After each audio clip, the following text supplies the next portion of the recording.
आप देख रहे हैं फानूस टीवी। आईआईटी रुड़की के केमिकल विभाग द्वारा भवन परिसर में एक कार्यक्रम आयोजित किया।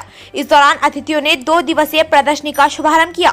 प्रदर्शनी में आर्मी के प्रयोग में आने वाले हथियार, टेक्नोलॉजी प्रदर्शनी, पोस्टर प्रतियोगिता व डिजिटल मोटिवेशन कंटेस्ट के साथ ही अन्य कई विषय से संबंधित स्टॉल लगाए, जिनका अतिथियों द्वारा बारीकी से अवलोकन किया गया तथा बेहतरीन स्टॉल लगाने वाले छात्रों को प्रोत्साहित भी किया। वहीं इस दौरान अतिथि के रूप में पहुंचे आईआईटी के निदेशक प्रोफेसर के पन्त ने कहा कि इस प्रदर्शनी के माध्यम से छात्रों में वैज्ञानिक सोच उत्पन्न होगी और जो बच्चे बचपन से ही वैज्ञानिक सोच रखते हैं उन्हें प्रेरित करने में अहम भूमिका निभाएगी। वहीं ब्रांडेड कंपनी व उद्योग जगत से आए प्रतिनिधियों ने भी छात्रों द्वारा प्रस्तुत किए गए मॉडल की मुक्त कंठ से प्रशंसा की। टाइटल पढ़ा होगा जो एम्पावरिंग इंडिया की हम लोग बात कर रहे हैं, तो नर्चरिंग जो education, innovation and cultural legacy.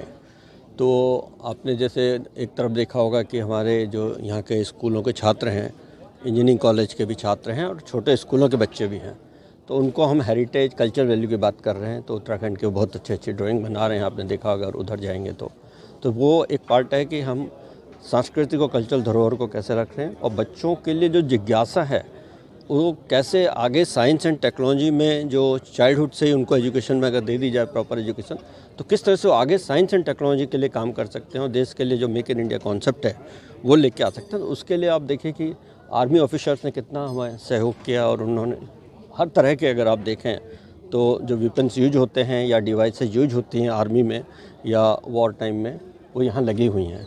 तो मुझे लगता है कि हर छात्र को यहाँ आना चाहिए और आगे इसमें हम क्या कर सकते हैं। बहुत सी टेक्नोलॉजी भी आप देख रहे हैं, विदेशी टेक्नोलॉजी इजराइल की है और उसके बाद कुछ टेक्नोलॉजी ऐसी हैं जो इंडिया में भी बनी। तो हमें ये देखना है कि हम क्या क्या उस टेक्नोलॉजी में इम्प्रूव कर सकते हैं।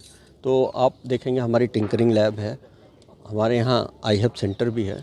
तो मेरा ये पर्पज़ है कि हम किस तरह से अपने छात्रों को जो न्यू एजुकेशन पॉलिसी है उसमें, जिसमें हमने कहा कि होलिस्टिक डेवलपमेंट होना चाहिए छात्रों का, तो प्रैक्टिकल नॉलेज बहुत ज़रूरी है। तो जो वो कोर्स पढ़ते हैं उसको अगर वो इस तरह से विज्ञान की तकनीकी का यूज करके और जो मल्टी डिसिप्लिनरी अप्रोच हम कह रहे हैं कि जो एक branch of science engineering important नहीं है, सभी ब्रांचेज का उपयोग है, तो वो आपको यहाँ देखने को मिलेगा। तो इसमें आर्टिफिशियल इंटेलिजेंस भी यूज हो रहा है, डेटा साइंस भी यूज हो रहा है और mechanical engineering, electronic engineering, signal processing, drone, सब कुछ है आपको अगर आप यहाँ देखें। और किस तरह से जो हमारे यंग बच्चे हैं स्कूलों के, वो इसको आगे भविष्य में किस तरह से आगे ले जा सकते हैं, वो उनके लिए सीखने के लिए है। जो हमारे आईआईटी रुड़की के इंजीनियरिंग छात्र हैं और यह जो कोर्स से भी आए हुए हैं बाहर से, इंजीनियरिंग कॉलेज से जो छात्र हैं, उनके लिए भी है। ये बहुत अच्छा जो है संदेश है कि वो ये इस साइंस और टेक्नोलॉजी को खुद से डेवलप करें और मेक इन इंडिया। और जैसे आपने देखा होगा बहुत से इंजीनियरिंग छात्रों ने प्रोडक्ट लगाए हुए हैं। इसके साथ साथ जो हम सोसाइटल कनेक्ट की बात करते हैं, तो अगर आप दूसरी तरफ जाएंगे तो आपको वहाँ हथकरघा का उद्योग दिख रहा होगा। अस्मिता हमारे यहाँ जो है उसमें महिलाओं ने बहुत सारे मसाले उद्योग, ये सब जो एम्पावरमेंट की बात हम कर रहे हैं, विमेन एम्पावरमेंट की, तो बहुत सारे उन्होंने प्रोडक्ट बनाए हुए हैं। और अनुश्रुति एक हमारा स्कूल है जिसमें हम उनको चाइल्ड जो थोड़ा सा हियरिंग एबिलिटी से थोड़ा वीक होते हैं, तो उनको हम लोग जो है ट्रेन करते हैं। उन्होंने बहुत अच्छे पेंटिंग, बहुत अच्छे प्रोडक्ट बनाए हुए हैं।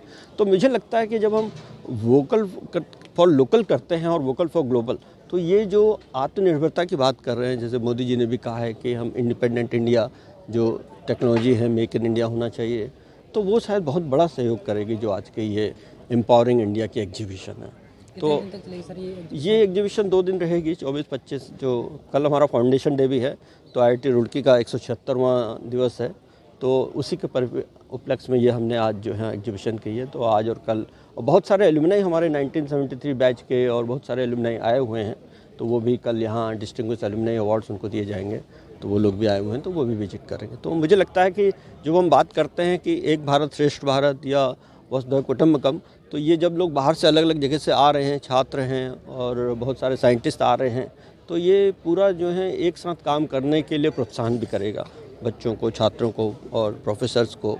तो ये एक बहुत अच्छी चीज़ है जिसे हम यहाँ चाहते हैं कि आईआईटी रुड़की इसमें योगदान करे और लीड ले इस चीज़ के लिए आगे भी भविष्य में।